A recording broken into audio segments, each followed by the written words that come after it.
when #1 Alabama travels to Austin to take on the 22nd ranked Texas Longhorns. It will be the Tide's first trip to Austin in 100 years. 1922 was the last time Alabama played in Austin, but the last time the two schools met was for the national championship at the Rose Bowl for the 2009 season.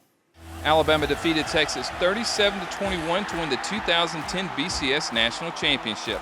It was the Crimson Tide's 13th national championship and first since 1992.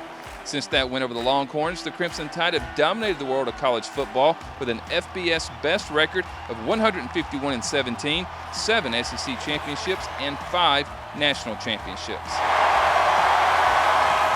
Leading the Longhorns program is second-year head coach Steve Sarkisian. Sark is very familiar with the Crimson Tide, serving as offensive coordinator for Coach Saban for 2 seasons, winning a national championship with the Tide in 2020. Both programs are very familiar with one another, with 5 coaches and multiple staff members at Texas having played or coached at Alabama under Coach Saban. They know what Coach Saban's tendencies are, but he knows theirs as well, and that doesn't necessarily give Texas or Alabama an advantage. We seem to play several teams now that kind of know us, but you act like we don't know them. So just because somebody knows you when they play you doesn't mean they're going to beat you, and just because you know them when you play them doesn't mean you're going to beat them either. It kind of comes down to how you execute. Texas opened the season last week with a 52-10 win over Louisiana Monroe. Ohio State transfer quarterback Quinn Ewers made his collegiate debut, completing 16 of 24 passes for 225 yards, 2 touchdowns, and an interception.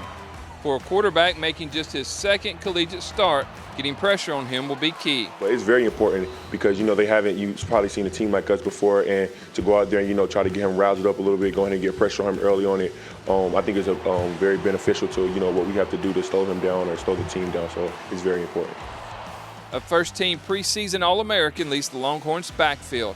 Bijan Robinson totaled 73 yards and a touchdown in just 10 carries in last week's win over the Warhawks. Well, Bijan's a great running back. Everybody knows it, everybody sees it. He's quick, elusive, finds holes that, not an average back can find. So, it's going to be a huge challenge for us to be able to play gap defense and, honing on what he does. Jatavian Sanders caught twice as many passes as any other Texas wideout, finishing with 6 receptions for 85 yards and a touchdown. 5th-year linebacker DeMarvion Overshawn is the leader on the Texas defense. Number 0 led the Longhorns in their season-opening win with 8 tackles, 6 solo, including 2 for loss. And 5th-year defensive back Deshaun Jamison is a playmaker in the Longhorns secondary.